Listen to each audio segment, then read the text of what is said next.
দেখো যে মটরশুঁটিটা আমি রেখেছিলাম ফ্রিজে, ওইটা আজকে জল দিয়ে যে ভিজিয়ে নিয়েছি। দারুণ রেসিপি তৈরি করব মটরশুঁটির কচুরি। এটা এখন পেস্ট করে নিই। কচুরির জন্য এখানে আমি ময়দাটাও মেখে নিয়েছি। এই দেখো পেস্ট করে নিয়ে আসলাম। এবার মশলা দিয়ে তৈরি করতে হবে।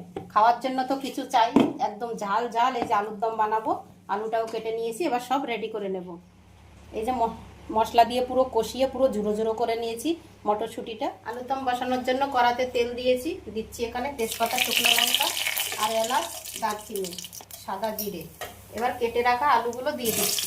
আলুটা ভেজে নিয়েছি। এখানে দিচ্ছি হলুদ গুঁড়ো, লঙ্কার গুঁড়ো, আদা, কাঁচা লঙ্কা, টমেটো বাটা। এবার একটু মশলাটা এর সঙ্গে ভেজে নেব। মশলাটা ভেজে নিয়েছি। এর সঙ্গে দিচ্ছি কাজু, পোস্ত, চালমগজ আর একটু সাদা সর্ষে। নিরামিষে একটু সাদা সর্ষে দিলে বেশ খেতে ভালো হয়। দিচ্ছি এখানে স্বাদ মতন নুন, কাশ্মীরি লঙ্কার গুঁড়ো।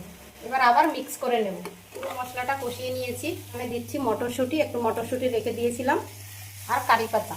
এবার জল দিয়ে দেবো, একটু চাপা দিয়ে দেবো, কিছুক্ষণ ফুটবে। ঢাকনাটা তুলে নিচ্ছি। পুরো শুকনো শুকনো হয়ে গেছে। এবার দিচ্ছি একটু ঘি। আলুর দম রেডি হয়ে গেল। এবার নামিয়ে নেব। সব গোলগুলো পাকিয়ে নিয়েছি। এবার মটরশুঁটি ভরে নেব। মটরশুঁটির পুরটা এর মধ্যে ভরে নিলাম। এতে না তেল মাখানো আছে, আর তেল দিতে হবে না। শুধু হালকা করে একটু বেলে নিলেই হবে, বড় করার কোনো দরকার নেই। তেল বসিয়েছি, এবার দিয়ে দিচ্ছি। অন্যদিকে ঘুরিয়ে দিচ্ছি। এই দেখো পুরো ফুলে উঠেছে, পুরো কচ্ছপের মতন। দেখো কত বড় ফুলে উঠেছে। নিরামিষের দিনে এরকম ফুলকো ফুলকো লুচি, মটরশুঁটির আর আলুর দম, আর কিছু লাগে না বলো।